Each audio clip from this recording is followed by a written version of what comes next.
ನಮಸ್ಕಾರ, ನಾನು ದೀಕ್ಷಾ ಬಂಗೇರ. ಅಸ್ತ್ರ ಗ್ರೂಪ್ ಪ್ರೆಸೆಂಟ್ ಸುದ್ದಿಗೊಂದು ಗುದ್ದು ನೇರ ಪ್ರಸಾರ ಕಾರ್ಯಕ್ರಮಕ್ಕೆ ಸ್ವಾಗತ. Powered by Mukund MGM reality. ಸಹ ಪ್ರಾಯೋಜಕರಾಗಿ BDG ಎಂಟರ್ಪ್ರೈಸಸ್, ಮಾಸ್ಟರ್ ಪ್ಲಾನರಿ ಗ್ರೂಪ್ಸ್. ಇವತ್ತಿನ ಸುದ್ದಿಗೊಂದು ಗುದ್ದುವಿನ ವಿಚಾರ ಹೆದ್ದಾರಿ ಟೆಂಡರ್ ರಹಸ್ಯ. ರಾಷ್ಟ್ರೀಯ ಹೆದ್ದಾರಿ ನಿರ್ಮಿಸುವಾಗ ಇರುವ ಮಾರ್ಗಸೂಚಿ ಪಾಲನೆಯ ಕೊರತೆಯೋ ಅಥವಾ ನಿರ್ವಹಣೆಯ ಕೊರತೆಯೋ? ಪ್ರತಿ ವರ್ಷವೂ ಇಂತಹ ಗುಂಡಿಗಳು ಇದ್ದದ್ದೇ. ರಾಷ್ಟ್ರೀಯ ಹೆದ್ದಾರಿ ಪ್ರಾಧಿಕಾರವು ಹೆಚ್ಚು ಗಂಭೀರವಾಗಿ ತೆಗೆದುಕೊಳ್ಳದ ಕಾರಣ ಅಮಾಯಕರು ಪ್ರಾಣವನ್ನು ಕಳೆದುಕೊಳ್ಳುತ್ತಿದ್ದಾರೆ. ಇದರ ಬಗ್ಗೆ ಒಂದು ವರದಿ ಇದೆ, ನೋಡೋಣ.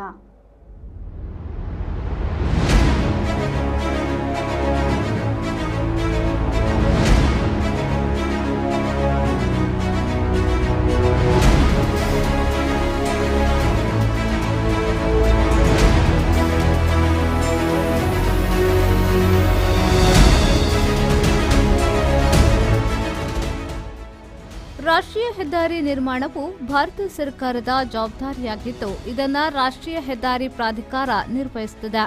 ಈ ನಿರ್ಮಾಣಗಳು ದೇಶದ ಆರ್ಥಿಕ ಬೆಳವಣಿಗೆ, ಉದ್ಯೋಗ ಸೃಷ್ಟಿ ಮತ್ತು ಸರಕುಗಳ ಸಾಗಣೆಯನ್ನ ಉತ್ತೇಜನಕ್ಕಾಗಿ ಹೆದ್ದಾರಿಗಳನ್ನು ಟೆಂಡರ್ ನಿರ್ಮಾಣದ ಮೂಲಕ ನಡೆಸಲಾಗುತ್ತಿದೆ. ಆದರೆ ಟೆಂಡರ್ ಪಡೆದವರು ಸರಿಯಾದ ರೀತಿಯಲ್ಲಿ ರಸ್ತೆ ನಿರ್ಮಾಣ ಮಾಡದೆ ಕಳಪೆ ಮತ್ತು ಅವೈಜ್ಞಾನಿಕ ಕಾಮಗಾರಿಗಳಿಂದಾಗಿ ಹೆದ್ದಾರಿಗಳು ಹೊಂಡಗುಂಡಿಗಳ ಆಗರವಾಗುತ್ತಿದೆ. ಮಂಗಳೂರು ನಗರದಲ್ಲಿ ಹೆದ್ದಾರಿಯಲ್ಲಿ ಮರಣಗುಂಡಿಗಳು ಸೃಷ್ಟಿಯಾಗಿದ್ದು, ವಾಹನ ಸವಾರರಿಗೆ ಮೃತ್ಯುಕೂಪವಾಗಿ ಪರಿಗಣಿಸಿದೆ. ದಿನಂಪ್ರತಿ ಅಪಘಾತಗಳು ಸಂಭವಿಸಿ ಅಮಾಯಕರ ಬಲಿಗೆ ಕಾರಣವಾಗುತ್ತಿದೆ. ಆದರೂ ಹೆದ್ದಾರಿ ಇಲಾಖೆಯವರು ಮತ್ತು ಜನಪ್ರತಿನಿಧಿಗಳು ಮೌನ ವಹಿಸಿರುವುದೇ ದುರಂತವೇ ಸೆರೆ. ಆದರೆ ಹೆದ್ದಾರಿ ನಿರ್ಮಿಸುವವರು ಯಾರು? ಅದರ ನಿರ್ವಹಣೆಯನ್ನ ಸಮರ್ಪಕವಾಗಿ ಯಾಕೆ ಮಾಡುತ್ತಿಲ್ಲ ಎಂಬುದು ಸಾರ್ವಜನಿಕರಲ್ಲಿ ಮೂಡಿದ ಪ್ರಶ್ನೆಯಾಗಿದೆ. ರಾಷ್ಟ್ರೀಯ ಹೆದ್ದಾರಿಗಳು ರಸ್ತೆಗಳಲ್ಲ, ರಕ್ತದಾಹಿ ಹೆಮ್ಮಾರಿಗಳು. ಬೈಕ್, ಕಾರ್, ಬಸ್ ಹೀಗೆ ವಾಹನ ಯಾವುದೇ ಇರಲಿ, ಇಲ್ಲಿ ಓಡಾಡುವ ಜೀವಗಳಿಗೆ ಗ್ಯಾರಂಟಿಯೇ ಇಲ್ಲ. ಮನೆ ಮುಟ್ಟಿದಾಗಲೇ ಸಮಾಧಾನ. ಹೆದ್ದಾರಿ ಪ್ರಾಧಿಕಾರದ ನಿಯಮದ ಪ್ರಕಾರ ಸಾಕಷ್ಟು ಸೇವೆ ಒದಗಿಸಬೇಕು. ಸರ್ವಿಸ್ ರಸ್ತೆ, ಮೇಲ್ಸೇತುವೆ, ಕೆಳ ಸೇತುವೆ ಸೇರಿದಂತೆ ಇತರೆ ಸೌಲಭ್ಯ ಕಲ್ಪಿಸಬೇಕು. ಈ ಸೇವೆಗಳನ್ನು ನೀಡದ ಹೊರತು ಟೋಲ್ ವಸೂಲಿ ಮಾಡುವಂತಿಲ್ಲ. ಆದರೆ ಇದನ್ನ ಕೇಳುವವರು ಯಾರೂ ಇಲ್ಲ. ಹೆದ್ದಾರಿ ಅಸಮರ್ಪಕ ನಿರ್ವಹಣೆಯಿಂದಲೇ ಅಪಘಾತಗಳ ಸಂಖ್ಯೆ ಹೆಚ್ಚಾಗುತ್ತಿದೆ. ಸಂಘಟನೆಗಳು ಮಾಡಿದ ಹೋರಾಟಕ್ಕೆ ಕೊನೆಯೇ ಇಲ್ಲ. ಪ್ರತಿ ಬಾರಿ ಸಾವು ಸಂಭವಿಸಿದಾಗಲೂ ಇಲ್ಲಿ ರಸ್ತೆ ತಡೆ ನಡೆಸಿ ಪ್ರತಿಭಟನೆ ನಡೆಸಿದಾಗಲೂ ಪ್ರತಿಭಟನೆಯ ವೇಳೆ ಪೊಲೀಸ್ ಅಧಿಕಾರಿಗಳು ಸಬೂಬು ಹೇಳಿ ಪರಿಸ್ಥಿತಿ ತಿಳಿಗೊಳಿಸುವುದು ಮಾಮೂಲಾಗಿ ಹೋಗಿದೆ. ರಾಷ್ಟ್ರೀಯ ಹೆದ್ದಾರಿ ನಿರ್ಮಿಸುವಾಗ ಇರುವ ಮಾರ್ಗಸೂಚಿ ಪಾಲನೆಯ ಕೊರತೆಯೋ ಅಥವಾ ನಿರ್ವಹಣೆಯ ಕೊರತೆಯೋ? ಪ್ರತಿ ವರ್ಷ ಇಂತಹ ಗುಂಡಿಗಳು ಇದ್ದದ್ದೇ. ರಾಷ್ಟ್ರೀಯ ಹೆದ್ದಾರಿ ಪ್ರಾಧಿಕಾರವು ಹೆಚ್ಚು ಗಂಭೀರವಾಗಿ ತೆಗೆದುಕೊಳ್ಳದ ಕಾರಣ ಅಮಾಯಕರು ಪ್ರಾಣವನ್ನ ಕಳೆದುಕೊಳ್ಳುತ್ತಿದ್ದಾರೆ. Bureau report, V4 news, Mangaluru.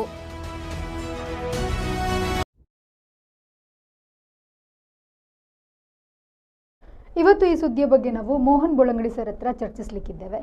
Sir, ಕಾರ್ಯಕ್ರಮಕ್ಕೆ ಸ್ವಾಗತ. ಮೊದಲನೇದಾಗಿ ಈ ಹೆದ್ದಾರಿಯನ್ನು ನಿರ್ಮಿಸುವವರು ಯಾರು ಅಂತ?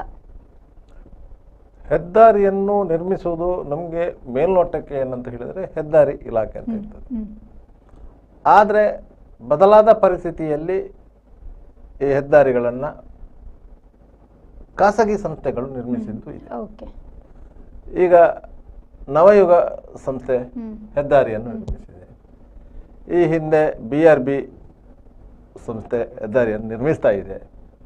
ಮತ್ತು ಮಗರೋಡಿ ಕನ್ಸ್ಟ್ರಕ್ಷನ್ಸ್ ಅದು ಮತ್ತೊಂದು ಹೆದ್ದಾರಿಯನ್ನು ನಿರ್ಮಿಸ್ತಾ ಇದೆ. ಹಿಂದೆ ಇರ್ಕಾನ್ ಅಂತ ಒಂದು ಸಂಸ್ಥೆ ಹೆದ್ದಾರಿಯನ್ನು ನಿರ್ಮಿಸಿತ್ತು. ಈ ರೀತಿಯಾಗಿ ಹಲವು ಸಂಸ್ಥೆಗಳು ಈ ಹೆದ್ದಾರಿಯನ್ನು ಕೇಂದ್ರ ಹೆದ್ದಾರಿ ಇಲಾಖೆಯು ಇಂದಿತ ಹೆದ್ದಾರಿಯನ್ನು ಇಷ್ಟು ಕಿಲೋಮೀಟರ್ ಉದ್ದಕ್ಕೆ ಮೇಲ್ದರ್ಜೆಗೇರಿಸಿ ಡಾಮರ್ ಹಾಕುವಂಥದ್ದು, ಇಲ್ಲದ್ರೆ ಕಾಂಕ್ರೀಟೀಕರಣಗೊಳಿಸುವಂತಹ ಟೆಂಡರನ್ನು ಕರೀತದೆ. ಕರೆದಾಗ ಹಲವು ಸಂಸ್ಥೆಗಳು ಅದಕ್ಕೆ ಭಾಗವಹಿಸ್ತವೆ. ಅದು ದೆಹಲಿಯಲ್ಲಿ ಅದರ ಟೆಂಡರ್ ಪ್ರಕ್ರಿಯೆಗಳು ಮುಗಿದು ಯಾವುದಾದ್ರೂ ಒಂದು ಕಂಪನಿ ಅದನ್ನು ವಹಿಸ್ಕೊಳ್ತದೆ. ಆ ಕಂಪನಿಗೆ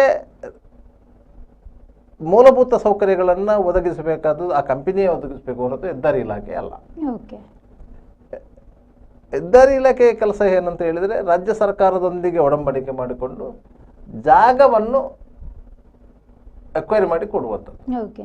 ಹೆದ್ದಾರಿ ಅಗಲೀಕರಣ ಬೇಕಾದರೆ ಅಕ್ಕಪಕ್ಕದ ಜಾಗ ಎಕ್ವೈರ್ ಮಾಡಬೇಕು, ಅದನ್ನು ರಾಜ್ಯ ಸರ್ಕಾರ ಮಾಡಿ ಹೆದ್ದಾರಿ ಇಲಾಖೆಗೆ ಹಸ್ತಾಂತರ ಮಾಡಬೇಕು. ಅದಕ್ಕೆ ಪರಿಹಾರ ಕೊಡುವುದಾ ಬಿಡುವುದಾ ಎಲ್ಲವೂ ಸರ್ಕಾರದ ಜವಾಬ್ದಾರಿ. ಹೆದ್ದಾರಿ ಇಲಾಖೆಯೇ ಜಾಗ ಎಕ್ವೈರಿ ಮಾಡೋದಾದರೆ ಹೆದ್ದಾರಿ ಇಲಾಖೆ ಪರಿಹಾರ ಕೊಡಬೇಕು. ಆ ರೀತಿಯಾಗಿ ಜಾಗ ಹೆದ್ದಾರಿ ಇಲಾಖೆಯ ಸುಪರ್ದಿಗೆ ಬಂದ ಮೇಲೆ ಕಾಂಟ್ರಾಕ್ಟರ್ಗಳಿಗೆ ಅದನ್ನು ಹಸ್ತಾಂತರ ಮಾಡಲಿಕ್ಕೆ ಕಾಂಟ್ರಾಕ್ಟರ್ಗಳು ನಿಗದಿತ ಅವಧಿಯೊಳಗೆ ರಾಷ್ಟ್ರೀಯ ಹೆದ್ದಾರಿ ಪ್ರಾಧಿಕಾರದ ಮಾರ್ಗಸೂಚಿಯಂತೆ ಹೆದ್ದಾರಿಯನ್ನು ನಿರ್ಮಿಸಬೇಕು. ಇದರಲ್ಲಿ 2 ವಿಧ ಇದೆ. ಒಂದು, ಹೆದ್ದಾರಿಯನ್ನು ನಿರ್ಮಿಸಿ ಅದನ್ನು ರಾಷ್ಟ್ರೀಯ ಹೆದ್ದಾರಿ ಇಲಾಖೆಗೆ ಬಿಟ್ಟುಕೊಡುವುದು. ಅದಕ್ಕೆ ಏನು ವೆಚ್ಚ ಆಗಿದೆ ಆ ವೆಚ್ಚವನ್ನು ಹೆದ್ದಾರಿ ಇಲಾಖೆ ಆ ಸಂಸ್ಥೆಗೆ ಪಾವತಿ ಮಾಡಬೇಕು. ಹೆದ್ದಾರಿ ಇಲಾಖೆ ಅದನ್ನು ಟೋಲ್ ಬೂತ್ಗಳ ಮೂಲಕ ಹಣ ಸಂಗ್ರಹ ಮಾಡಿ ಅದನ್ನು ಆ ಸಂಸ್ಥೆಗೆ ಕೊಡಬೇಕು. ಎರಡನೇದು ಅಂತ ಹೇಳಿದರೆ BOT ಮಾದರಿ ಅಂತ ನಾವು ಹೇಳ್ತೇವೆ. ಯಾವ ಸಂಸ್ಥೆ ಹೆದ್ದಾರಿಯನ್ನು ನಿರ್ಮಿಸಿದೆಯೋ ಅದೇ ಸಂಸ್ಥೆ ಟೋಲು ವ್ಯವಸ್ಥೆಯನ್ನು ಮಾಡ್ಕೋಬೇಕು. ಆ ಟೋಲ್ನಲ್ಲಿ ಸಂಗ್ರಹ ಆದಂತಹ ಮೊತ್ತದಿಂದ ಅದರಲ್ಲಿ ಆದಂಥ ಖರ್ಚನ್ನು ಸರಿದೂಗಿಸಬೇಕು. ಮತ್ತು 30 ವರ್ಷಗಳ ನಂತರ ಹೆದ್ದಾರಿಯನ್ನು ಹೆದ್ದಾರಿ ಇಲಾಖೆಗೆ ಬಿಟ್ಟುಕೊಡಬೇಕು. ಅಲ್ಲಿವರೆಗೆ ಆ ಹೆದ್ದಾರಿಯ ನಿರ್ವಹಣೆ ಎಲ್ಲವೂ ಆ ಸಂಸ್ಥೆಗೆ. ಈಗ ಹೆಜ್ಮಾಡಿ ಟೋಲ್ ಏನು ನವಯುಗ ಸಂಸ್ಥೆಯ ಕೈಯಲ್ಲಿದೆ, ಆ ಇಡೀ ಸಂಸ್ಥಾನದವರೆಗಿನ ಆ ಟೋಲ್ ರಸ್ತೆ ನವಯುಗ ಸಂಸ್ಥೆಯದ್ದು. ಅವರೇ ಹಣ ಹಾಕಿದ್ದು, ಅವರೇ ಹೆದ್ದಾರಿ ನಿರ್ಮಾಣ ಮಾಡಿದ್ದು, ಮತ್ತು ಅದಕ್ಕೆ ಅದರ ಹಣವನ್ನು ಅವರೇ ವಸೂಲು ಮಾಡ್ತಾ ಇರೋದು. ಆದರೆ ಮುಕ್ಕ ಟು BC ರೋಡು, ಈಗ ಏನು ಮುಕ್ಕದಿಂದ ಸುರತ್ಕಲ್ ಮುಕ್ಕದಿಂದ BC ರೋಡ್ವರೆಗೆ ಏನು ಹೆದ್ದಾರಿ ಇದೆ, ಆ ಹೆದ್ದಾರಿ ನಿರ್ಮಾಣ ಆದದ್ದು ಆ ರೀತಿ ಅಲ್ಲ. ಈಗ ಅತ್ಯಂತ ದೊಡ್ಡ ಸಮಸ್ಯೆ ಇರುವುದು ಈ ಹೆದ್ದಾರಿಯಲ್ಲಿ. ಅತ್ಯಂತ ಹೆಚ್ಚು ಹೊಂಡ ಗುಂಡಿಗಳು ನಿರ್ಮಾಣವಾಗಿರುವುದು ಈ ಹೆದ್ದಾರಿಯಲ್ಲಿ. ಆದ್ದರಿಂದ ಈ ಹೆದ್ದಾರಿ ಅದೊಂದು ಶಾಪಗ್ರಸ್ತ ಹೆದ್ದಾರಿ ಅಂತ ಆಗಿದೆ. 10 ಹಲವು ಜೀವಹಾನಿ ಈ ಹೆದ್ದಾರಿಯಲ್ಲಿ ಆಗಿದೆ. ಈ ಹೆದ್ದಾರಿಯ ಅವ್ಯವಸ್ಥೆಯಿಂದ ಆಗಿದೆ. ಮೊನ್ನೆ ಹೆಣ್ಮಗಳೊಬ್ಬರು ಜೀವ ಕಳ್ಕೊಂಡು ಸಹ ಇದೆ ಹೆದ್ದಾರಿಯಲ್ಲಿ. ಅದನ್ನು ಸರಿಯಾಗಿ ನಿರ್ವಹಣೆ ಮಾಡಲಿಲ್ಲ. ಈ ಹೆದ್ದಾರಿಯನ್ನ ಆರಂಭದಲ್ಲಿ ನಿರ್ಮಾಣ ಮಾಡಿರೋದು ನ್ಯೂ ಮ್ಯಾಂಗ್ಳೂರು ಪೋರ್ಟ್ ಟ್ರಸ್ಟ್. ಈಗ ಏನು ನ್ಯೂ ಮಂಗಳೂರು ಬಂದರು ಪ್ರಾಧಿಕಾರ ಆಗಿದೆ, ಪೋರ್ಟ್ ಅಥಾರಿಟಿ ಆಗಿದೆ, NMP ಅಂತೇಳಿ. ಅದು ಈ ಹಿಂದೆ NMPT ಇರುವಾಗ ಆ ಸಂಸ್ಥೆ ಇದನ್ನು ನಿರ್ಮಾಣ ಮಾಡಿದೆ. ಎಷ್ಟೋ ಕೋಟಿ ರೂಪಾಯಿ ವೆಚ್ಚದಲ್ಲಿ ಮುಕ್ಕದಿಂದ BC ರೋಡ್ವರೆಗೆ ಈ ಹೆದ್ದಾರಿಯನ್ನು ಅವರು ಇದು ಮಾಡಿದ್ದು. ಅದನ್ನು ಅವರು 4 ವೇ ಮಾಡಿದ್ರು, BC ರೋಡ್ವರೆಗೆ ಅದನ್ನು ಮಾಡಿದ್ರು. ಈಗ ಕೇವಲ ನಿಮಗೆ ಅಲ್ಲಿ ಸಮಸ್ಯೆ ಇರುವುದು ಬ್ರಹ್ಮರಕೋಟ್ಲು ಬಳಿ ಮಾತ್ರ 4 ವೇಗೆ ಸಮಸ್ಯೆ ಇರೋದು. ಅಲ್ಲಿ ಬ್ರಹ್ಮದೇವರ ಗುಡಿ ಇದೆ, ಅದನ್ನು ಶಿಫ್ಟ್ ಮಾಡಲಿಕ್ಕೆ ಆಗುವುದಿಲ್ಲ ಎನ್ನುವಂಥ ಕಾರಣಕ್ಕಾಗಿ ಅದರಲ್ಲಿ ಬಾಕಿ ಆಗೋದು. AB ಇಬ್ರಾಹಿಂ ಅವರು ಜಿಲ್ಲಾಧಿಕಾರಿಗಳಾಗಿದ್ದ ಸಂದರ್ಭದಲ್ಲಿ ಆ ಹೆದ್ದಾರಿ ವಿಸ್ತರಣೆ ಆದದ್ದು. ಆ ವಿಸ್ತರಣೆ ಆಗುವಾಗ ಅವರಿಗೊಂದು ಅಡ್ವಾಂಟೇಜ್ ಏನಾಯ್ತು ಅಂತ ಹೇಳಿದರೆ, ಬ್ರಹ್ಮರಕೋಟ್ಲು ಭಾಗದಲ್ಲಿ ಅಲ್ಲಿ ಮಣ್ಣನ್ನು ರಾಶಿ ಹಾಕಲಾಗಿತ್ತು.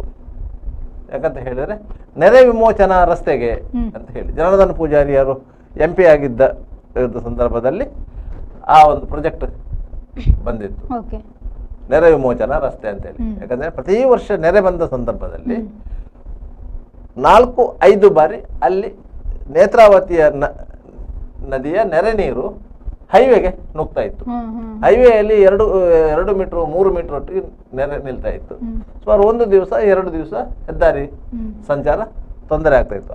ಆ ಸಂದರ್ಭದಲ್ಲಿ ಅದಕ್ಕೆ ನೆರೆ ವಿಮೋಚನಾ ರಸ್ತೆ ಮಾಡಬೇಕು ಅಂತ ಹೇಳಿ ಜನಾರ್ದನ ಪೂಜಾರಿ ಅವರು ಕೇಂದ್ರ ಸರ್ಕಾರದ ಮೇಲೆ ಒತ್ತಡ ಹೇರಿ ಅದನ್ನು ಸ್ಯಾಂಕ್ಷನ್ ಮಾಡಿದರು. ಆದರೆ ರಸ್ತೆ ಆಗಿರಲಿಲ್ಲ. ಒಟ್ಟಾರೆ ಒಂದು ಇದ್ದ ಹೆದ್ದಾರಿಯ ಪಕ್ಕದಲ್ಲಿ ಮಣ್ಣನ್ನು ಪೇರಿಸಿ ಒಂದು ಗೋಡೆ ತರ ಕಟ್ಟಲಾಗಿತ್ತು. ಮತ್ತೆ ಅದೇ ಗೋಡೆಯನ್ನು ಬಳಸಿಕೊಂಡು ಆ ಹೆದ್ದಾರಿಯನ್ನು ನಿರ್ಮಾಣ ಮಾಡಿರುವಂಥದ್ದು. BC ರೋಡ್ನಿಂದ ಮುಕ್ಕದವರೆಗೆ ಅದು ನೇರವಾಗಿ ಪಡೀಲು ಪಂಪವೆಲ್ಲು ಈ ರೀತಿಯಾಗಿ ಹೋಗ್ತಾ ಇದ್ದಂಥ ಹೆದ್ದಾರಿ. ಅದೇ ಹೆದ್ದಾರಿಯಲ್ಲಿ ನಿಮಗೆ ಬೇಕನಗಟ್ಟೆ ಫ್ಲೈಓವರ್ ಎಲ್ಲ ಬಂದದ್ದು ಅದೇ ಹೆದ್ದಾರಿಯಲ್ಲಿ. ಆ ಸಂದರ್ಭದಲ್ಲಿ ಕುಂಠಿತ ಸಾಗಿತ್ತು. ಯಾಕಂತ ಹೇಳಿದರೆ NMPT ಸಂಸ್ಥೆ ಮಾಡ್ತಾ ಇದ್ದಂಥ ಕಾಮಗಾರಿ ಅದು. ಅವರು ಕಾಂಟ್ರಾಕ್ಟ್ ಕೊಟ್ಟು ಮಾಡಿಸ್ತಾ ಇದ್ರು. ಅವರಿಗೆ ಹೇಗೆ ಅಂತೇಳಿ ಅವರು ಕಾಮಗಾರಿ ಪೂರ್ಣಗೊಂಡ ಬಳಿಕ ಆ ಹೆದ್ದಾರಿಯನ್ನು ರಾಷ್ಟ್ರೀಯ ಹೆದ್ದಾರಿ ಇಲಾಖೆಗೆ ಹಸ್ತಾಂತರ ಮಾಡಿದ್ರು. ಅವರು ಎಷ್ಟು ಖರ್ಚು ಮಾಡಿದ್ದಾರೆ ಹಣ, ಆ ಹಣವನ್ನು ಟೋಲ್ ಮೂಲಕ ಸಂಗ್ರಹಿಸಿ ಹೆದ್ದಾರಿ ಪ್ರಾಧಿಕಾರ NMPTಗೆ ತುಂಬಬೇಕು. ಆದ್ದರಿಂದಾಗಿ NITK ಬಳಿ ಅದಕ್ಕೆ ಟೋಲ್ ನಿರ್ಮಾಣ ಆಗಿತ್ತು.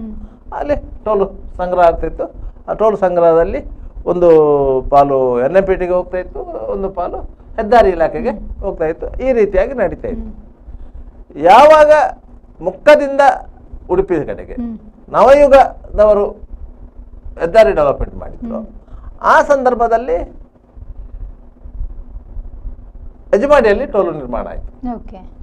ಹೆಜಮಾಡಿಯಲ್ಲಿ ಟೋಲ್ ನಿರ್ಮಾಣ ಆದಾಗ ಇಲ್ಲಿನ ಟೋಲನ್ನು ತೆಗಿಬೇಕು ಎನ್ನುವಂತ ಆಗ್ರಹ ಬಂತು ಸಾರ್ವಜನಿಕರಿಂದ. ಯಾಕಂದ್ರೆ ಕೇವಲ ಒಂದು 10-12 ಕಿಲೋಮೀಟರ್ ದೂರದಲ್ಲಿ ಎರಡನೇ ಟೋಲ್ ಬಂತು NITKಯಿಂದ ಹೆಜಮಾಡಿ, ಕೇವಲ 10-12 ಕಿಲೋಮೀಟರ್ ದೂರದಲ್ಲಿ. ಅದರಿಂದ ಇಲ್ಲಿ ಪ್ರತಿಭಟನೆಗಳು ಆಯಿತು. DFI, ಸ್ಥಳೀಯ ನಾಗರಿಕರು ಎಲ್ಲರೂ ಸೇರಿ ಪ್ರತಿಭಟನೆ ಮಾಡಿದ್ರು.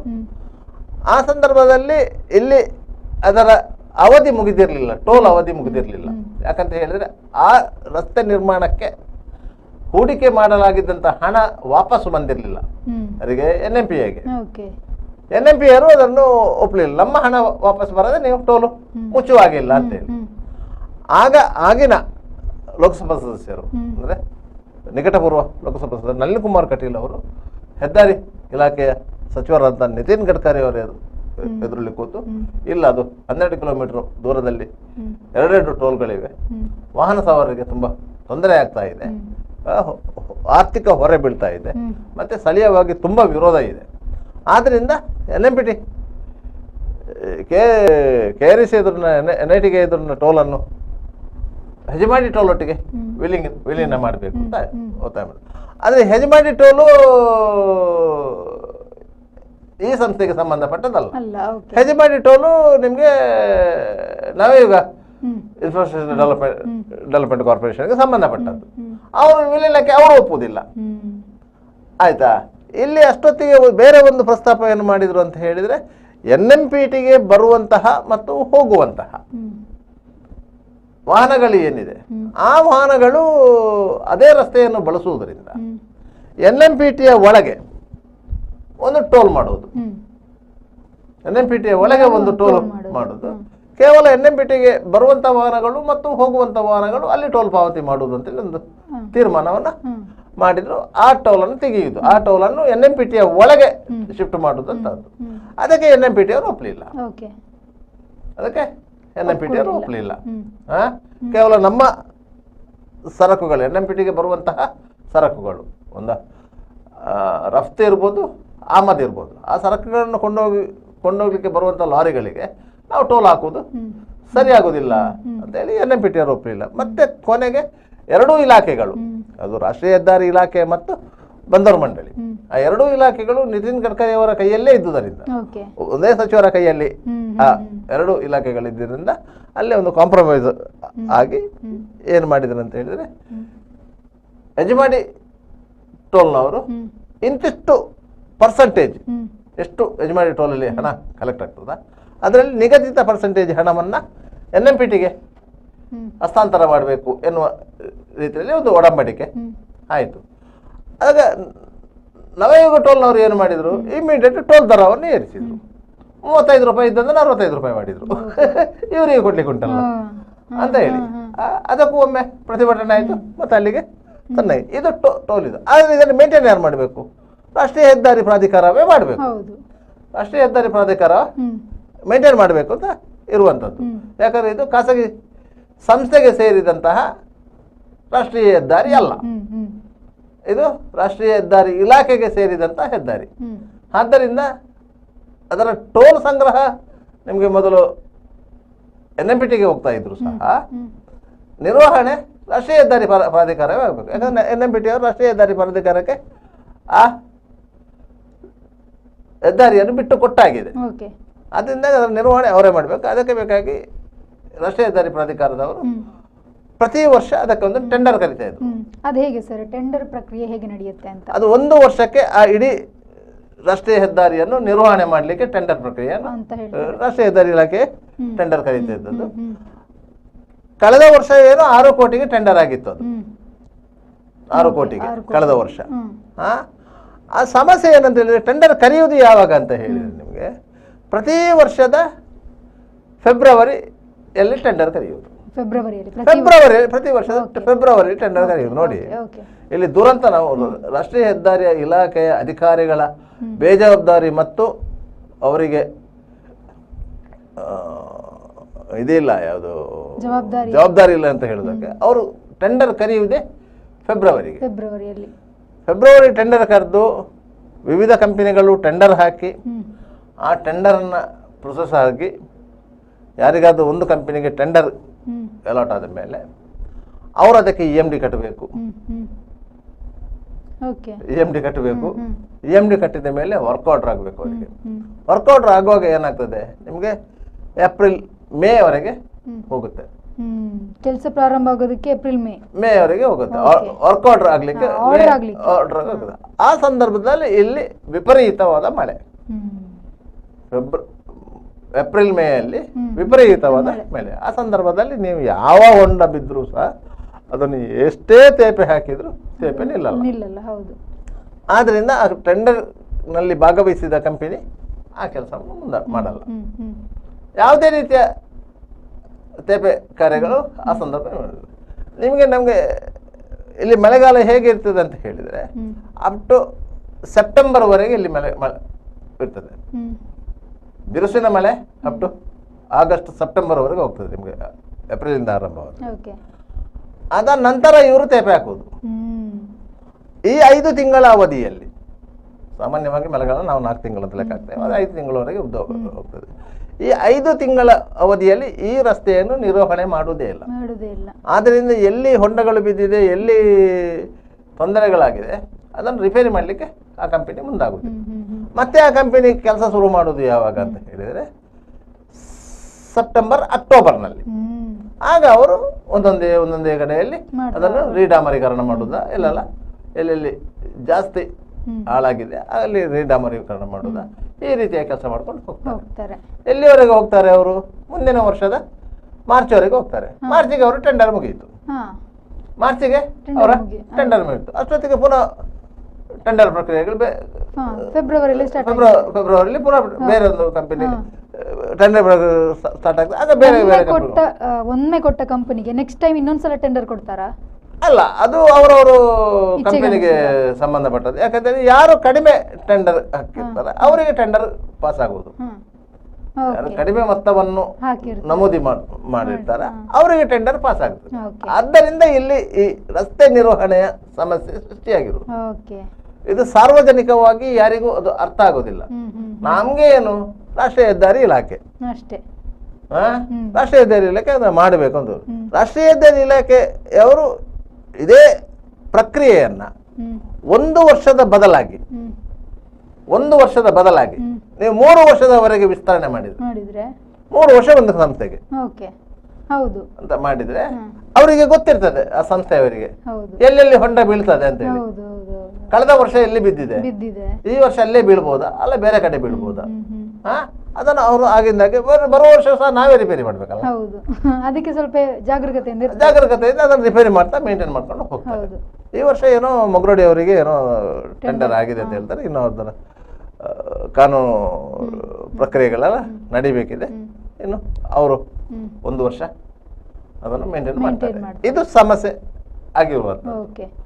ಅದೇ ನಿಮಗೆ ತಲಪಾಡಿ ಟೋಲು ಅದು ಖಾಸಗಿ ಸಂಸ್ಥೆ, ಅವರೇ ಮೇಂಟೈನ್ ಮಾಡ್ಕೊಂಡು ಹೋಗ್ತಾರೆ.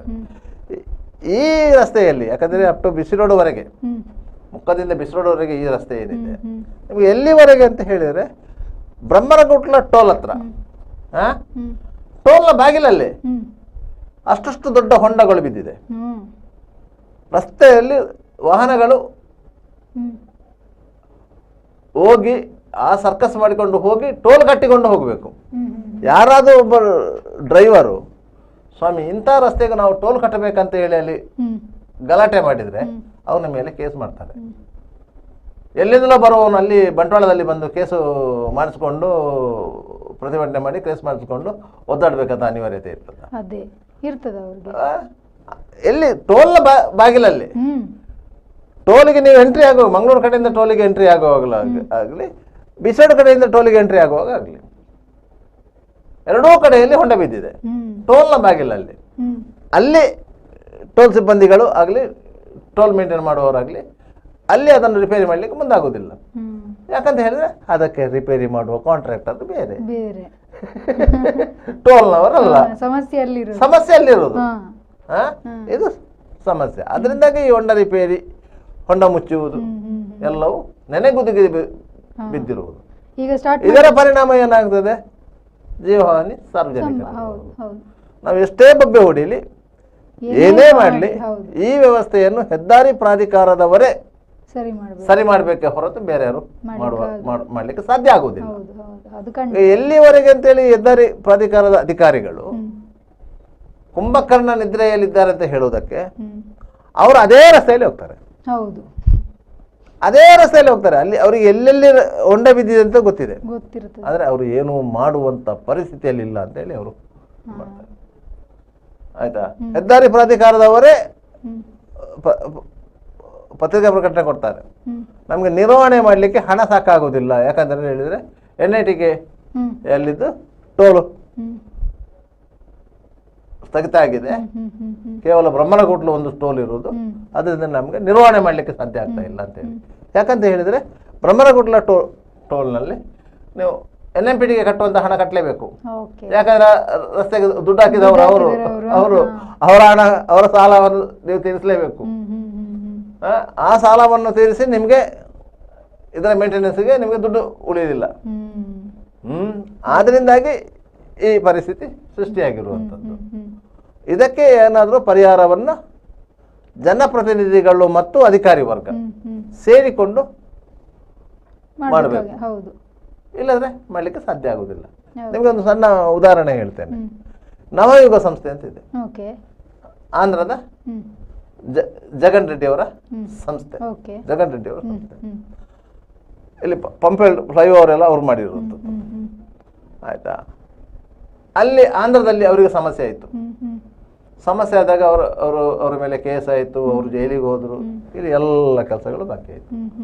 ಸಂಬಳ ಕೊಡ್ಲಿಕ್ಕೆ, ಕೆಲಸ ಮಾಡಿದವರಿಗೆ ಸಂಬಳ ಕೊಡ್ಲಿಕ್ಕೆ ದುಡ್ಡು ಇಲ್ಲದಂತ ಪರಿಸ್ಥಿತಿ ಬಂತು ನವಯುಗ ಸಂಸ್ಥೆಗೆ. ಆ ಸಂದರ್ಭದಲ್ಲಿ ಏನೂ ಮಾಡ್ಲಿಕ್ಕೆ ಆಗದ ಸಂದರ್ಭದಲ್ಲಿ ಅವರು ಜಗನ್ ರೆಡ್ಡಿ ಅವರು ಜೈಲಿನಿಂದ ಮತ್ತೆ ಜಾಮೀನಲ್ಲಿ ಹೊರಗೆ ಬಂದ ನಂತರ ಇದೇ ಹೆದ್ದಾರಿ ಇಲಾಖೆ ಮಂತ್ರಿಗಳಾದಂಥ ನಿತಿನ್ ಗಡ್ಕರಿ ಎದುರು ಇಲ್ಲಿನ ನಿಕಟಪರ ಸಂಸದರಾದ ನಳಿನ್ ಕುಮಾರ್ ಕಟೀಲ್ ಅವರು ಕರ್ಕೊಂಡೋಗಿ ಮಾತಾಡಿಸಿ ಕೆನರಾ ಬ್ಯಾಂಕಿಂದ 600 ಕೋಟಿ ರೂಪಾಯಿ ಸಾಲ ತೆಗೆದು ಈ ಫ್ಲೈಓವರ್ ಕಂಪ್ಲೀಟ್ ಮಾಡಿದ್ದು, ಆ ರೋಡು ಕಂಪ್ಲೀಟ್ ಆಗ್ತದೆ. ಇಲ್ಲಾಂದ್ರೆ ಇವತ್ತಿನವರೆಗೂ ಅದು ಕಂಪ್ಲೀಟ್ ಆಗ್ತಾ ಇರಲಿಲ್ಲ. ಇವತ್ತಿನವರೆಗೂ ಪಂಪೆಲ್ ಫ್ಲೈಓವರ್ ಕಂಪ್ಲೀಟ್ ಆಗ್ತಾ ಇರಲಿಲ್ಲ. ಪ್ರತಿ ಸಾರಿ ಮಳೆ ಬಂದ ಕೂಡಲೇ ಫ್ಲೈಓವರ್ ಪಂಪೆಲ್ಗೆ ಬಲ್ಲೆ ಅಂತೇಳಿ ಟ್ರೋಲ್ ಮಾಡಿದ್ದೆ.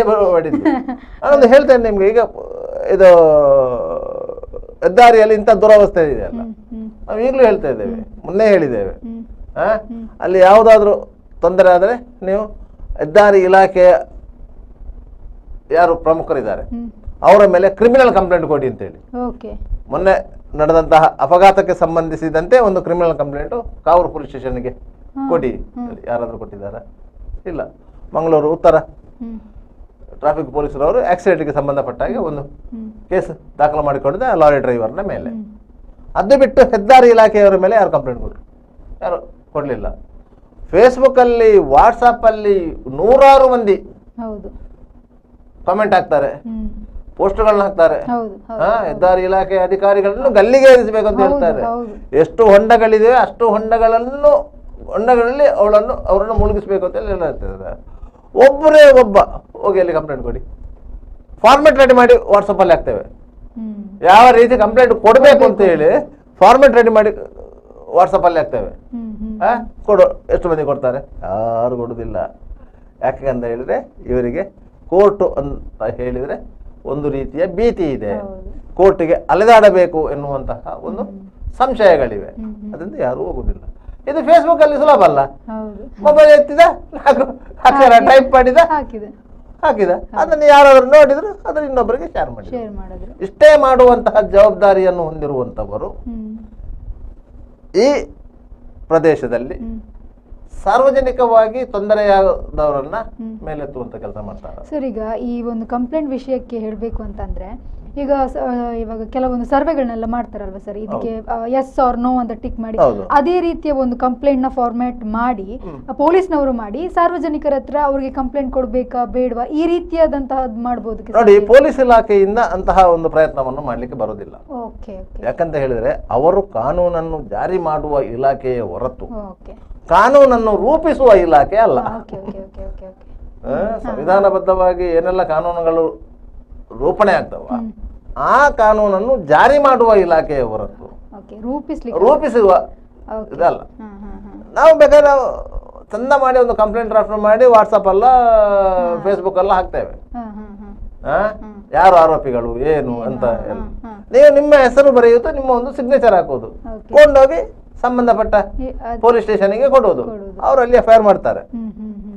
ಆ ರೀತಿಯನ್ನು ಮಾಡ್ತೇವೆ. ಎಷ್ಟು ಮಂದಿ ತಯಾರಿರ್ತಾರೆ ನೋಡುವ.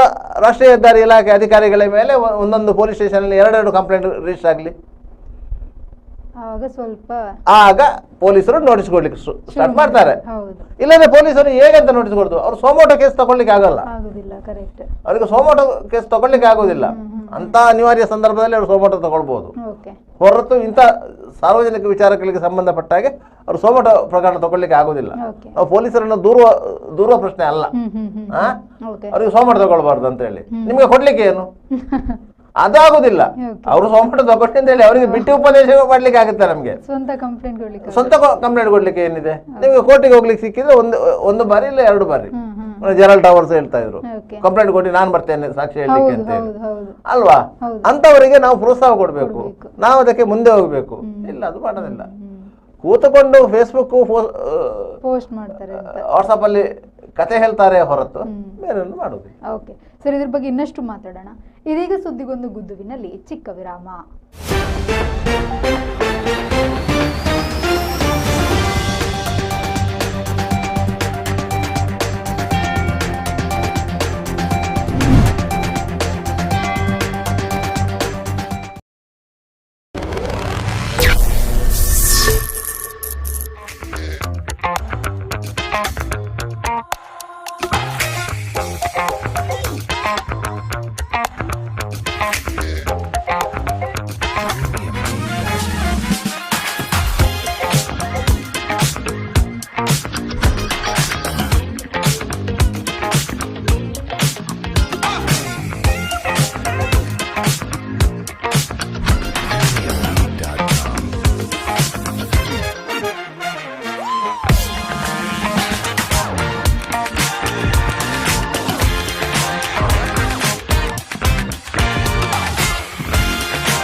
Park with ease at Ajanta Business Center with security access and convenience at your fingertips.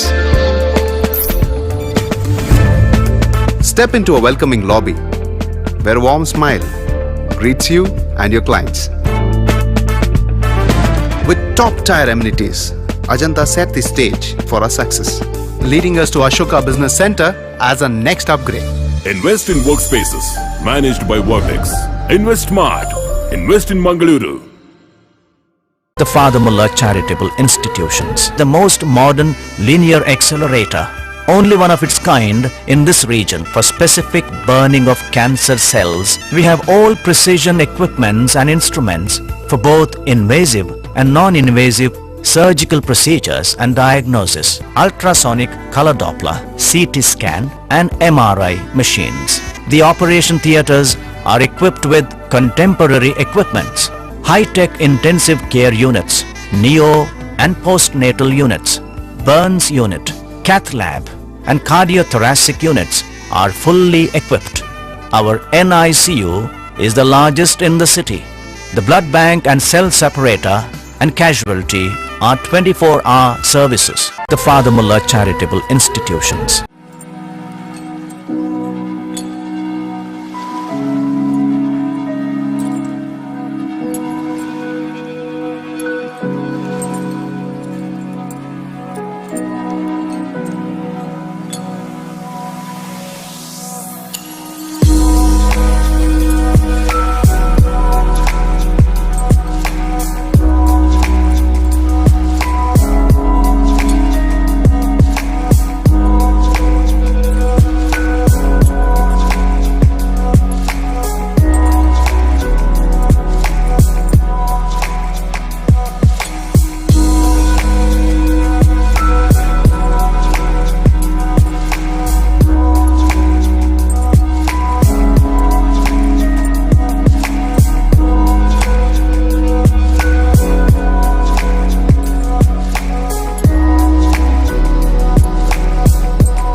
B. Devdas Ganpati Pai Enterprises.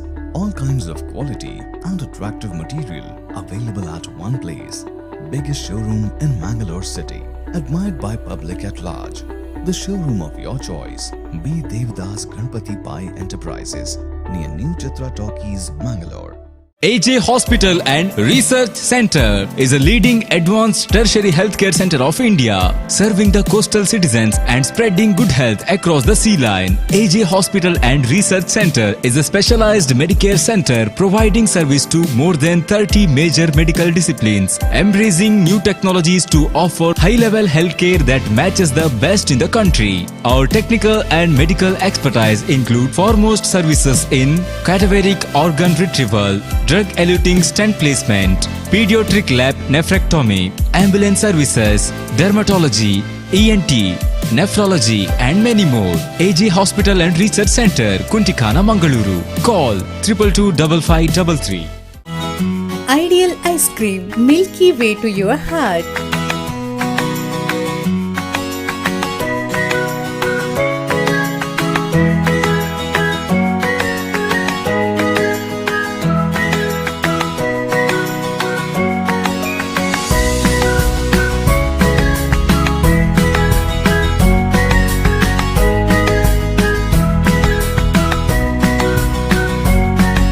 Embellished with a variety of fruits and flavored with rich crunch and chips. They treat your taste buds. Ideal ice cream.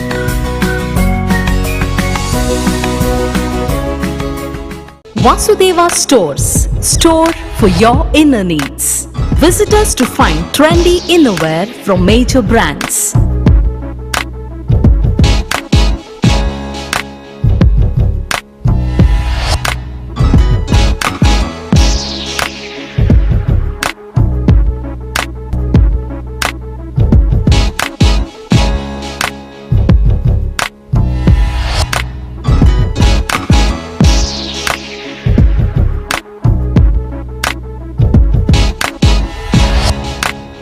Visit Vasudeva Stores, ground floor, Ideal Towers near Sharavu Ganapati Temple, Mangaluru.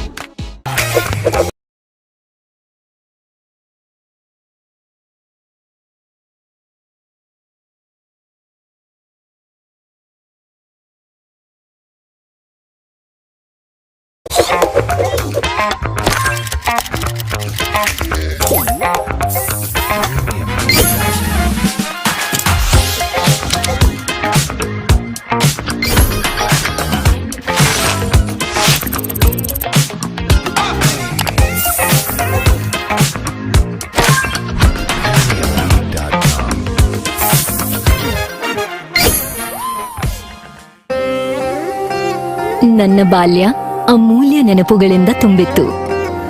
ಸಮಯದ ಸವಾಲನ್ನು ಎದುರಿಸಿ ನಿಂತ ಪರಂಪರೆ. ಆಹಾ, shining, ಆದ್ರೆ ಏನೋ missing.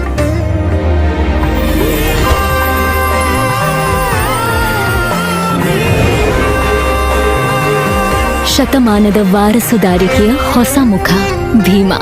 ಬದಲಾವಣೆ ಹೊಳೆಯುತ್ತಿದೆ.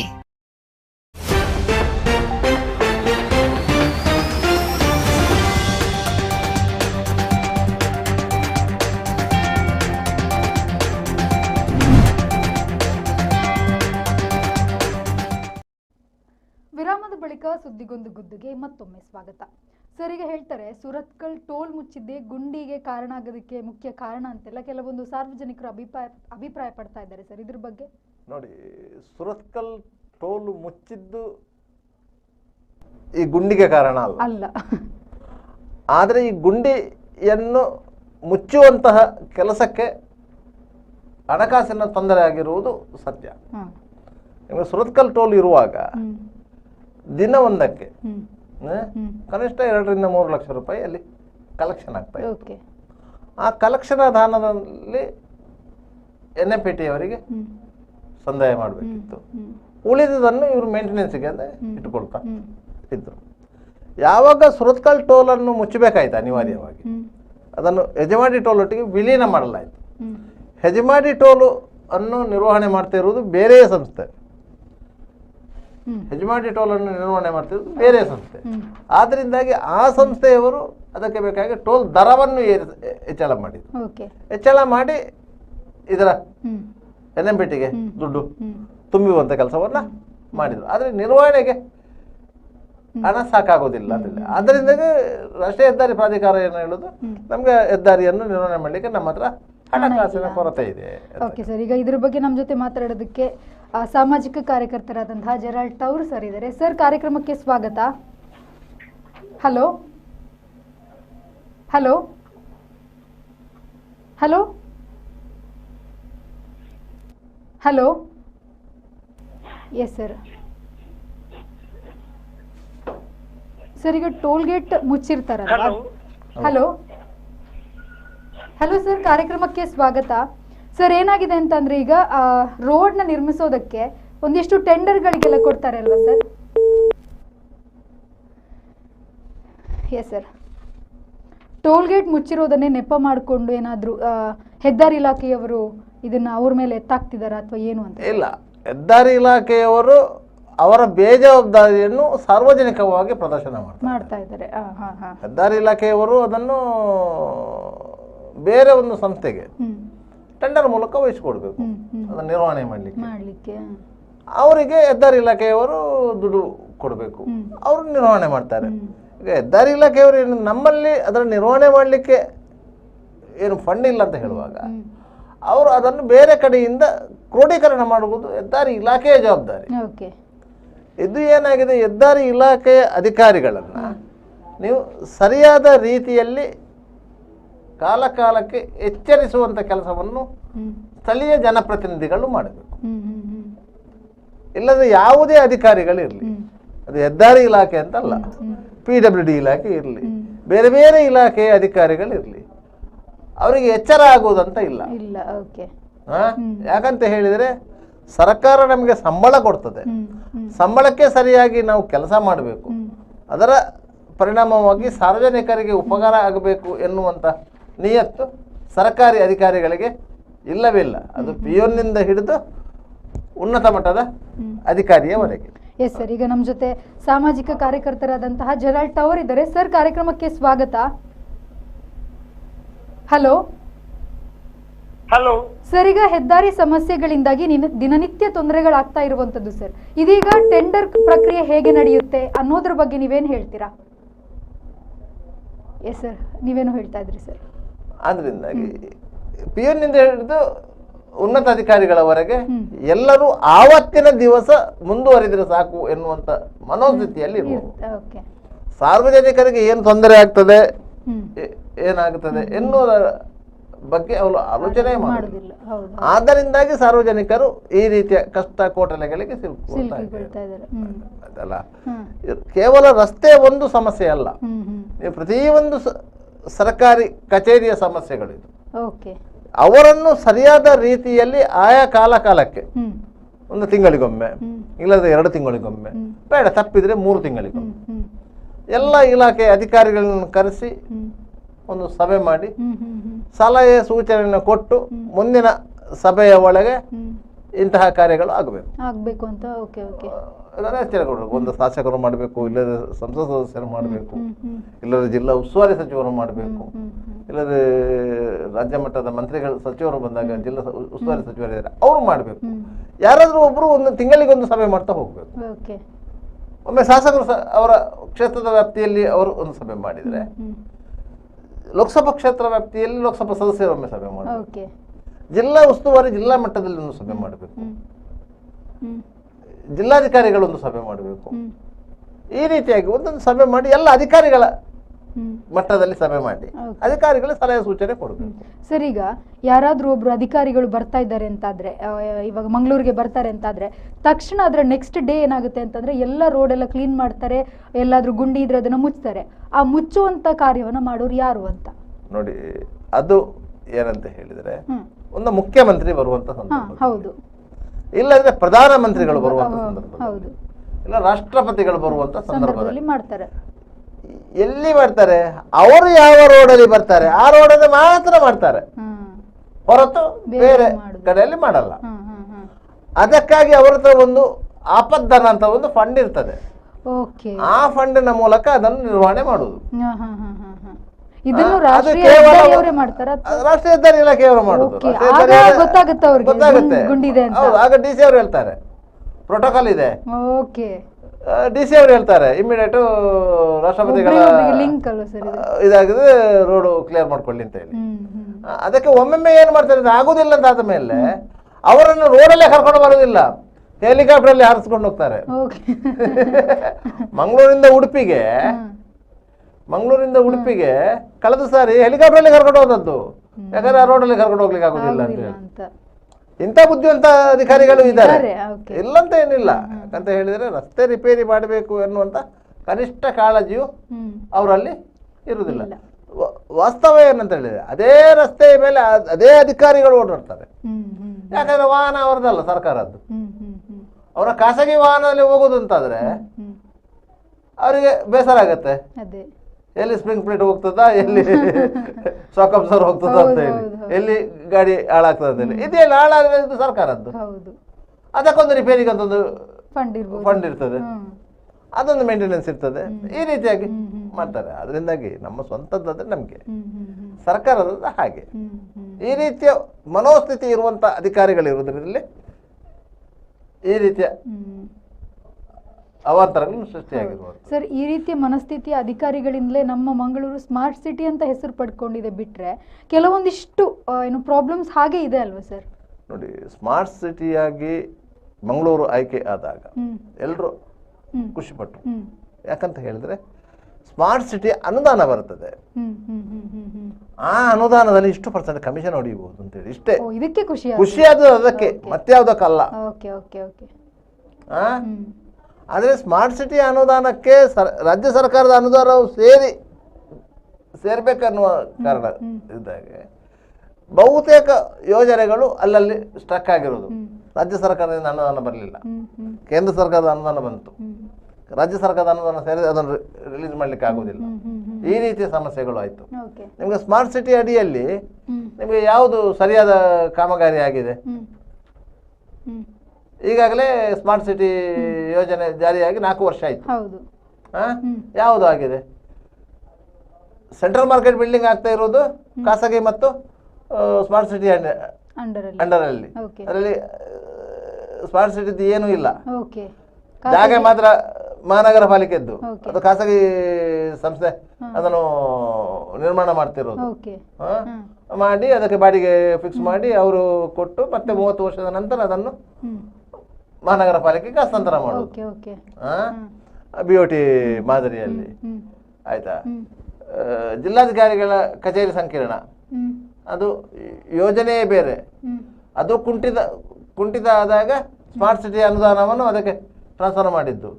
Smart ಸಿಟಿಯಲ್ಲಿ ಸರ್ವಿಸ್ ಬಸ್ ಸ್ಟ್ಯಾಂಡು ಪಂಪೆಯಲ್ಲಿ ಆಗಬೇಕಿತ್ತು, ಎಲ್ಲಿ ಮುಂದುವರಿಯಿತು? ಆಯ್ತಾ? ಹಂಪನಗಟ್ಟೆಯ multi level car parking complex ಎಲ್ಲಿ ಮುಂದುವರಿಯಿತು? ಯಾವುದು ಮುಂದುವರಲಿಲ್ಲ. ನಿಮಗೆ ಬಂದ 4 ರಸ್ತೆಗಳಿಗೆ ಕಾಂಕ್ರೀಟ್ ಹಾಕಿದ್ದು ಬಿಟ್ಟರೆ ಸ್ಮಾರ್ಟ್ ಸಿಟಿಯಲ್ಲಿ ಉದ್ದೇಶಿತ ಯಾವುದೇ ಕಾಮಗಾರಿ ಆಗಲಿಲ್ಲ. ಇದು ದುರಂತ. ಮಂಗಳೂರು ಸ್ಮಾರ್ಟ್ ಸಿಟಿ ಆಗಿದೆ. ಯಾಕಂತ ಹೇಳಿದ್ರೆ ಮಂಗಳೂರನ್ನು ಮೊದಲ ಬಾರಿಗೆ ಕೇಂದ್ರ ಸರ್ಕಾರ ಸ್ಮಾರ್ಟ್ ಸಿಟಿ ಯೋಜನೆಯನ್ನು ಘೋಷಣೆ ಮಾಡಿದಾಗ ಆ ಲಿಸ್ಟ್ ನಲ್ಲಿ ಮಂಗಳೂರು ಇರಲಿಲ್ಲ. ಮಂಗಳೂರು ಇರಲಿಲ್ಲ. ಆ ಸಂದರ್ಭದಲ್ಲಿ ಸಂಸದರಾಗಿದ್ದಂಥ ನಳಿನ್ ಕುಮಾರ್ ಕಟೀಲ್ ಅವರು ರಾಷ್ಟ್ರದಲ್ಲಿ ನಂಬರ್ 1 ಸಂಸ್ಥೆ ಅಂತ ಹೇಳಿ ಗುರುತಿಸಲ್ಪಟ್ಟಿದ್ರು ಆ ಸಂದರ್ಭದಲ್ಲಿ. ಅದಕ್ಕೆ ಬೇರೆ ಬೇರೆ ಮಾನದಂಡಗಳಿವೆ. ಅದನ್ನು ಗುರುತಿಸುವುದು ಯಾವ ಕಾರಣಕ್ಕೆ ಅಂತದ್ದು ಬೇರೆ ಬೇರೆ ಮಾನದಂಡಗಳು ಇವೆ. ಆ ಸಂದರ್ಭದಲ್ಲಿ ಎಲ್ಲರೂ ನಳಿನಕುಮಾರ್ ಕಟೀಲ್ ಟ್ರೋಲ್ ಮಾಡಿದ್ರು, ನಂಬರ್ 1 ಸಂಸದರಿಗೆ ಸ್ಮಾರ್ಟ್ ಸಿಟಿ ತರಲಿಕ್ಕೆ ಆಗಲಿಲ್ಲ ಅಂತ. ಸ್ಮಾರ್ಟ್ ಸಿಟಿ ಅಡಿಯಲ್ಲಿ ಆಯ್ಕೆಯಾದಂಥ ನಗರಗಳ ಕೆಲವೊಂದು ಮಾನದಂಡಗಳು, ಆದರೂ ಅದ ಮುಂದಿನ ವರ್ಷದಲ್ಲಿ ಆ ಸ್ಮಾರ್ಟ್ ಸಿಟಿ ಅಡಿಯಲ್ಲಿ ನಗರ ಸೇರಿಕೊಂಡಿತ್ತು. ಏನು ಪ್ರಯೋಜನ ಆಯಿತು? ಅದೇ ಹೇಳಿದಲ್ಲ, ಬಂದರಿನ 4 ರಸ್ತೆಗಳಿಗೆ ಕಾಂಕ್ರೀಟ್ ಆದದ್ದು ಬಿಟ್ಟರೆ ಬೇರೆ ಏನೂ ಆಗಲಿಲ್ಲ ಅಂತೇಳಿ. ಮತ್ತೆ ಅದರಲ್ಲಿ ಬಂದಂಥ ಕೇಂದ್ರ ಸರ್ಕಾರದ ಅನುದಾನ ಏನು ಬಂತು ಅದನ್ನು ಬೇರೆ ಬೇರೆ ವಿಚಾರಗಳಿಗೆ ವಿನಿಯೋಗಿಸಲಾಯಿತೇ ಹೊರತು ಬೇರೆ ಏನಾಗಲಿಲ್ಲ. ಈಗ ಮಂಗಳೂರಿನ ಸೆಂಟ್ರಲ್ ಮಾರ್ಕೆಟ್ ಅನ್ನು ಇಟ್ಕೊಳ್ಳಿ, ಸ್ಮಾರ್ಟ್ ಸಿಟಿ ಅಡಿಯಲ್ಲಿ ಅದನ್ನು ಮಾಡಿದರೆ ಇವತ್ತಿಗೂ ಆಗ್ತಾ ಇರಲಿಲ್ಲ ಅಷ್ಟು ಕೆಲಸ. ಅದು ಖಾಸಗಿ ಸಂಸ್ಥೆಗೆ ಇಂದ ಆಗ್ತಾ ಇರೋದು. ಅದು ಸಹ ಕಟ್ಟಿ ನಿರ್ವಹಣೆ ಮಾಡಿ ಅವರು ಬಿಟ್ಟುಕೊಡುವಂಥದ್ದು. ಆದ್ರಿಂದ ಅದು ಆಗ್ತಾ ಇದೆ. ಜಿಲ್ಲಾಧಿಕಾರಿಗಳ ಕಚೇರಿ ಆಗಿರುವುದು ಬೇರೆ ಯೋಜನೆ, ಅದಕ್ಕೆ ಸ್ಮಾರ್ಟ್ ಸಿಟಿ ಹಣವನ್ನು ಬಳಕೆ ಮಾಡಿದ್ದಾರೆ. ಪಂಪೆಲ್ಲ ಬಸ್ ನಿಲ್ದಾಣದ ಯೋಜನೆಯಲ್ಲಿ ಹೋಯ್ತು, ಇವತ್ತಿನವರೆಗೂ ಮಾಡ್ಲಿಕ್ಕೆ ಆಗಲಿಲ್ಲ. 3 ಸಾರಿ ಪ್ಲಾನ್ ಚೇಂಜ್ ಮಾಡಿದ್ರು, ಆಗ್ಲಿಲ್ಲ. 600 ಕೋಟಿದೊಮ್ಮೆ ಆಯ್ತು, ಈಗ 400 ಕೋಟಿಗೆ ಬಂತು, ಈಗ ಪುನಃ 200 ಚಿಲ್ಲರೆ ಕೋಟಿಗೆ ಬಂದಿದೆ. ಯಾವುದಾದ್ರು ಯೋಜನೆಗಳು ಕೋಟಿ ಜಾಸ್ತಿ ಆಗ್ತಾ ಹೋಗುದು, ನಮ್ಮ ಯೋಜನೆಯಲ್ಲಿ ಕೋಟಿ ಕಡಿಮೆ ಆಗ್ತಾ ಬರುವುದು. ಈ ರೀತಿಯ ಒಂದು ಯೋಜನೆಗಳು ಲಕ್ಷಕ್ಕೆ ಬರೋ ತನಕ ಸುಮ್ಮನೆ ಇರ್ತಾರೆ. ಯಾಕಂದ್ರೆ ಅದನ್ನು ಯಾರು ಮಾಡುವುದು ಯಾರು ನಿರ್ವಹಿಸುವುದು ಅಂತಿದೆ. ಯಾವ ಯೋಜನೆಯಲ್ಲಿ ಮಾಡುವುದು ಮತ್ತೆ ಅದನ್ನು ನಿರ್ವಹಿಸುವುದು ಯಾರು ಅಂತ ಹೇಳಿ. ಯಾಕಂದ್ರೆ ಬಸ್ ಸ್ಟ್ಯಾಂಡ್ ಅಂತ ಹೇಳಿದ ಕೂಡಲೇ ಸರ್ವಿಸ್ ಬಸ್ ಸ್ಟ್ಯಾಂಡ್ ಬರಬೇಕು, ಸಿಟಿ ಬಸ್ ಸ್ಟ್ಯಾಂಡ್ ಬರಬೇಕು, KSRTC ಬರಬೇಕು, 3 ಬರಬೇಕು. ಅದಕ್ಕಾಗಿ ಅಷ್ಟು 1 ಎಕರೆ ಚಿಲ್ಲರೆ 3 ಎಕರೆ ಚಿಲ್ಲರೆ ಜಾಗ ರಿಸರ್ವ್ ಮಾಡಿ ಇಟ್ಟಿದ್ದಾರೆ. ಆಯ್ತು, ಅದರಲ್ಲಿ ಮಾಡ್ಬೇಕಂತ ಹೇಳಿದ್ರೆ ಆ ರೀತಿಯ ಯೋಜನೆಗಳು ಎಲ್ಲವನ್ನು ಮಾಡಿದ್ರೆ, ಆದ್ರೆ ನಮ್ಗೆ ಇಚ್ಛಾಶಕ್ತಿ ಇಲ್ಲಲ್ಲ ಅದನ್ನು ಮಾಡಿಸ್ಬೇಕು ಅಂತ ಹೇಳಿ. ಸರ್ಕಾರಿ ಮಟ್ಟದಲ್ಲಿ ಒಂದು ಫೈಲು ಮೂವ್ ಆಗಬೇಕಾದ್ರೆ ಎಷ್ಟು ಕಷ್ಟ ಇದೆ ಅಂತ ಹೇಳಿ ಅದಕ್ಕೆ ಸಂಬಂಧಪಟ್ಟಂತಹ ಜನಪ್ರತಿನಿಧಿಗಳು ಗೊತ್ತಿರೋದು. ಕೇಂದ್ರ ಸರ್ಕಾರದಲ್ಲಿ ಯಾವ ಯಾವ ಇಲಾಖೆಯಲ್ಲಿ ಫೈಲ್ ಮೂವ್ ಆಗಬೇಕು, ರಾಜ್ಯ ಸರ್ಕಾರದಲ್ಲಿ ಯಾವ ಯಾವ ಇಲಾಖೆಯಲ್ಲಿ ಫೈಲ್ ಮೂವ್ ಆಗಬೇಕು. ನಮ್ಮ ಮನ್ಸೂರು ಸಂಸ್ಥರಾಗಿದ್ದಂಥ ಪ್ರಥಮ್ ಸಿಂಹ ಕಥೆ ಹೇಳ್ತಾರೆ. ಅವರ ಬ್ಯಾಂಗ್ಳೂರು ದಶಪಥ ಹೆದ್ದಾರಿಯನ್ನು ಯಾವ ರೀತಿ ನಾವು ತಂದೆ ಉಂಟೇವೆ, ಸಾಧ್ಯನೇ ಇಲ್ಲದೆ ಅಂತ ಒಂದು ಬ್ಯೂರೋಕ್ರಸಿ ಒಳಗೆ ನಾವು ಸಿಲ್ಕೊಂಡಿದ್ದೇವೆ. ಸರ್ಕಾರಿ ಅಧಿಕಾರಿಗಳು ಒಂದು ಯೋಜನೆಯ ಬಗ್ಗೆ ಅವರದ್ದೇ ಕಲ್ಪನೆ ಬೇರೆ, ಇಲ್ಲಿ ವಾಸ್ತವ ಸ್ಥಿತಿಯೇ ಬೇರೆ ಇರುವುದು, ಅವರ ಕಲ್ಪನೆಯೇ ಬೇರೆ ಇರ್ತದೆ. ಅವರಿಗೆ ಇಲ್ಲಿ ವಾಸ್ತವ ಸ್ಥಿತಿ ಅರ್ಥ ಆಗೋದಿಲ್ಲ. ವಾಸ್ತವ ಸ್ಥಿತಿಯನ್ನು ಮನದಟ್ಟ ಮಾಡುವಾಗ ಅವರಿಗೆ ಅದು ಅರ್ಥ ಆಗೋದಿಲ್ಲ. ಅವರು ಹೇಳುದೇನು, ಇದಕ್ಕೆ ಯಾಕೆ 600 ಕೋಟಿ, ಇದು 300 ಕೋಟಿ ಒಳಗೆ ಆಗ್ತದಲ್ಲ ಅಂತೇಳಿ ಅವರ ಆಲೋಚನೆ ಇರ್ತದೆ. ಅದರಲ್ಲಿ ವಾಸ್ತವ ಸ್ಥಿತಿಯಲ್ಲಿ 600 ಕೋಟಿಯಲ್ಲೂ ಆಗದಂತಹ ಯೋಜನೆಗಳಿರ್ತದೆ. ಇಂಥ ಹಲವಾರು ವಿಚಾರಗಳಿವೆ. ಅದಕ್ಕೆ ರಾಜಕೀಯ ಇಚ್ಛಾಶಕ್ತಿ ಬೇಕು. ಯಾವುದೇ ಯೋಜನೆಯನ್ನ ಸಮರ್ಪಕವಾಗಿ ಜಾರಿಗೊಳಿಸಬೇಕು ಅಂತಂದ್ರೆ ರಾಜಕೀಯ ಇಚ್ಛಾಶಕ್ತಿಯಿಂದ ಸಂಬಂಧಪಟ್ಟ ಅಧಿಕಾರಿಗಳನ್ನು ಮತ್ತು ಆ ಅಧಿಕಾರಿಗಳು ಯಾವ ಇಲಾಖೆಯಲ್ಲಿದ್ದಾರೆ ಆ ಇಲಾಖೆಯ ಮಂತ್ರಿಗಳನ್ನು ಕನ್ವಿನ್ಸ್ ಮಾಡುವುದು ಅತ್ಯಂತ ಮುಖ್ಯ. Thank you so much sir, ಇವತ್ತಿನ ಕಾರ್ಯಕ್ರಮದಲ್ಲಿ ನಮಗೆ ಮಾಹಿತಿಯನ್ನು ನೀಡಿದ್ದಕ್ಕೆ. ನೋಡಿದ್ರಲ್ಲೂ ವೀಕ್ಷಕರೇ, ಇದಾಗಿತ್ತು ಇವತ್ತಿನ ನಮ್ಮ ಸುದ್ದಿಗೊಂದು ಗುದ್ದಿ. ಮುಂದೆ ಇನ್ನಷ್ಟು ಸುದ್ದಿನ ನಾವು ನಿಮಗೋಸ್ಕರ ತಗೊಂಡು ಬರ್ತೀವಿ. ಅಲ್ಲಿವರೆಗೂ ನೋಡ್ತಾ ಇರಿ V4 news.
Park with ease at Ajanta Business Center with security access and convenience at your fingertips.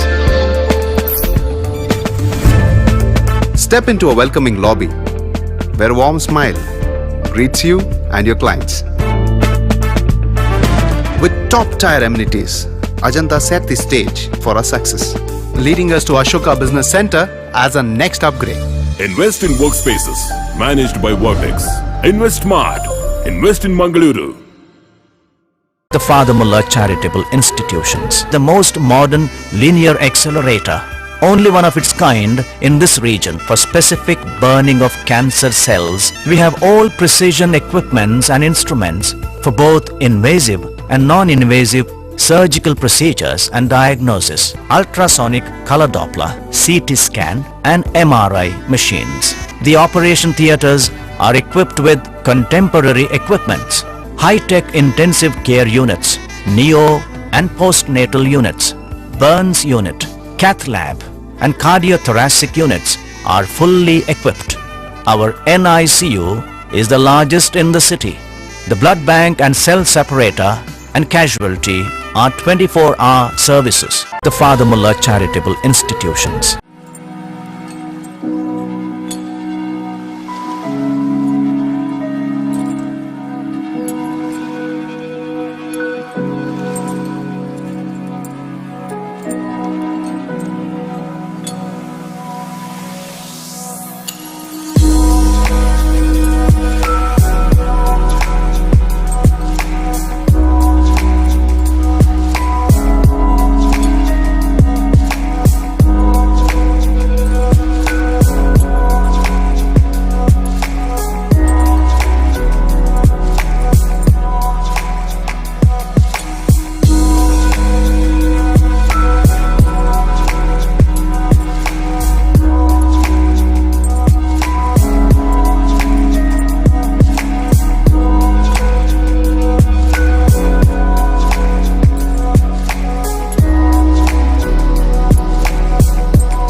Devdas Ganpati Pai Enterprises.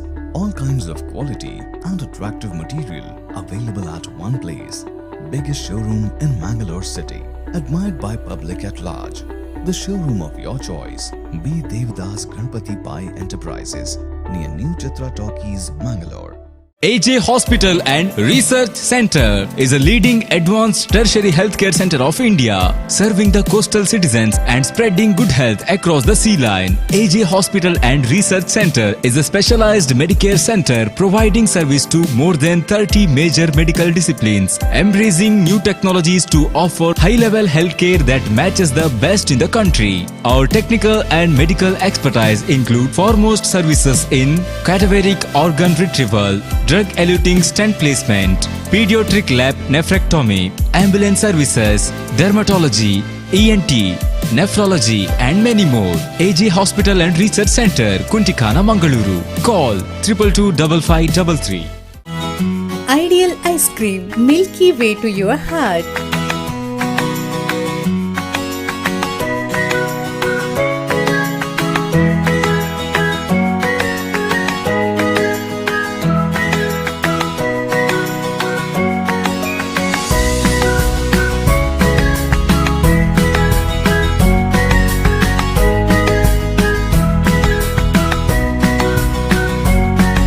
Embellished with a variety of fruits and flavored with rich crunch and chips. They treat your taste buds. Ideal ice cream.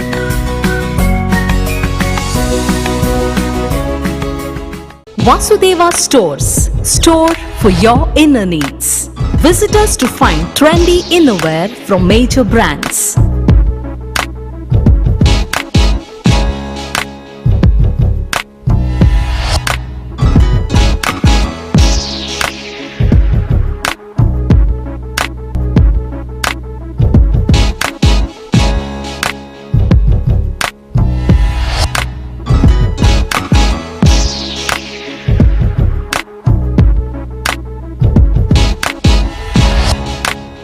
Visit Vasudeva Stores, ground floor, Ideal Towers near Sharavu Ganapati Temple, Mangaluru.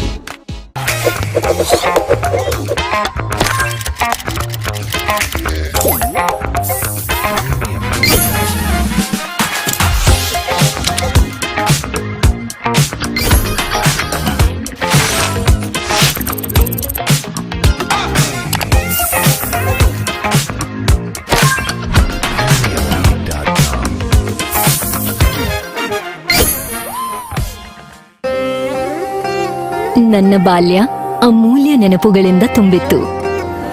ಸಮಯದ ಸವಾಲನ್ನು ಎದುರಿಸಿ ನಿಂತ ಪರಂಪರೆ.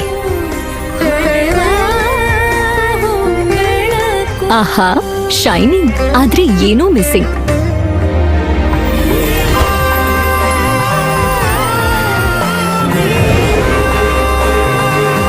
ಶತಮಾನದ ವಾರಸುದಾರಿಕೆಯ ಹೊಸ ಮುಖ ಭೀಮಾ. ಬದಲಾವಣೆ ಹೊಳಿ